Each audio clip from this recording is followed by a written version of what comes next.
Bonjour, dans cette capsule vidéo, nous allons apprendre à comparer les nombres. Avant de comparer les nombres, il y a un vocabulaire adéquat à connaître. D'abord, on pourra dire qu'un nombre est plus petit qu'un autre, ou est inférieur à. Ensuite, un nombre est plus grand que, ou est supérieur à, ou un nombre est égal à un autre nombre. Pour comparer les nombres, on utilise des symboles mathématiques. Donc au lieu d'écrire à chaque fois en entier est inférieur à, nous utiliserons le symbole comme ceci. Et supérieur à, ce sera ce symbole-là, et pour égal, ce sera ceci. Donc par exemple, 2 est inférieur à 5.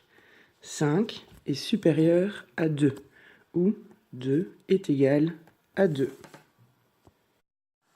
Pour comparer des nombres décimaux, nous devons d'abord regarder les parties entières. Donc ici, on avait 35,8, là nous avons 94,25. La partie entière ici, c'est 35, et là, la partie entière, c'est 94. Les parties entières sont différentes, donc on peut comparer directement.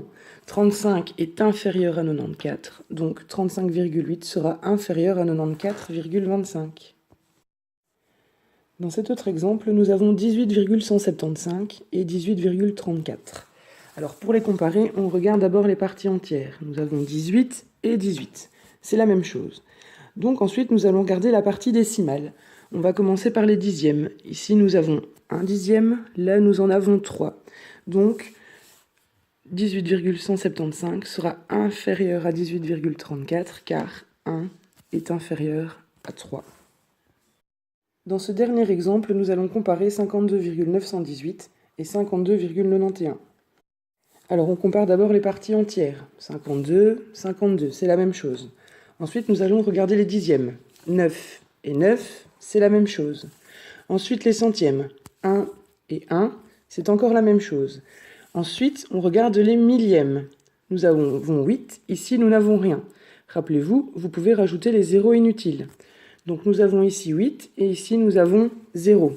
Eh bien 8 est plus grand que 0, donc ça voudra dire que 52,918 sera supérieur à 52,91. En dernière partie, nous allons classer les nombres. Alors on peut classer les nombres de deux manières différentes, soit par ordre croissant, soit par ordre décroissant. Par ordre croissant, ce sera les classer du plus petit au plus grand. Et par ordre décroissant, ce sera du plus grand au plus petit. Comment faire? Simplement utiliser la méthode de comparaison des nombres que l'on a vue juste avant. N'oubliez pas, entre chacun des nombres, il faudra mettre les symboles. Donc par exemple, 2 est plus petit que 5, qui est plus petit que 9, qui est plus petit que 23. Par ordre décroissant, ce sera 23 qui est plus grand que 9, qui est plus grand que 5, qui est plus grand que 2. Si vous avez des questions, n'hésitez pas à les poser en classe.